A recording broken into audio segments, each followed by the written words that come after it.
Okay, so today what you're going to do in writing is you are going to write a persuasive letter. So your goal today is to write a letter persuading somebody to believe the way that you do.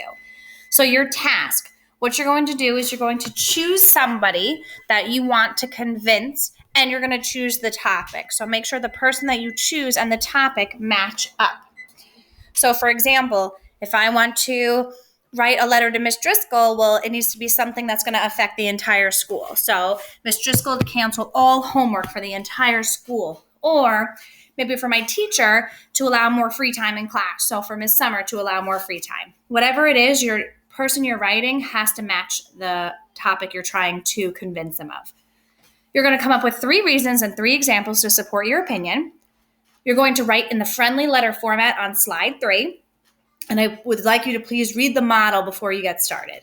So what you're going to do is you're going to make sure you watch this video on how to write a friendly letter to remind yourself. And here's my example.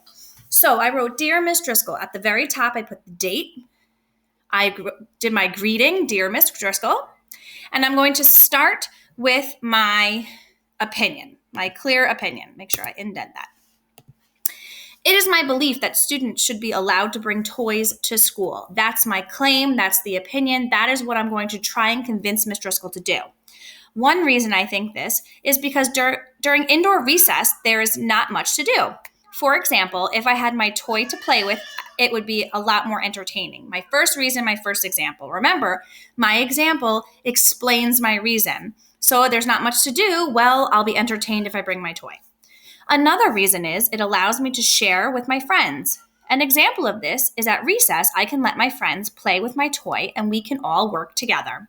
Second reason, second example. Finally, bringing toys to school allows me to make new friends. For example, I may see a toy I like from someone I wouldn't normally speak to and start playing with them. In conclusion, I think students should be allowed to bring toys into school. Remember, your concluding statement, your final sentence, is you're restating your conclusion again, and then you're going to put your salutation, your ending. Sincerely, Mrs. McDermott. Or you're going to sign your name. Okay, so what you're going to do, I apologize, this is your closing, not your salutation. Sometimes your introduction or your greeting could be called a salutation. So here's where you're going to type it. We set the format up for you here. So here's where you're going to put the date. Here is where you're going to put your greeting. Who are you writing to? You're going to type here. This is your body. This is where all 3 of your reasons, your 3 examples, and your opinion goes. And then finally, your closing. Okay?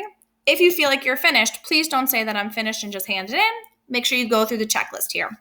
Make sure, if I'm done, do I have the date? Do I have the greeting, dear the person that I'm addressing? Do I have my opinion as the first sentence? In my opinion, I believe that, whatever you're trying to argue.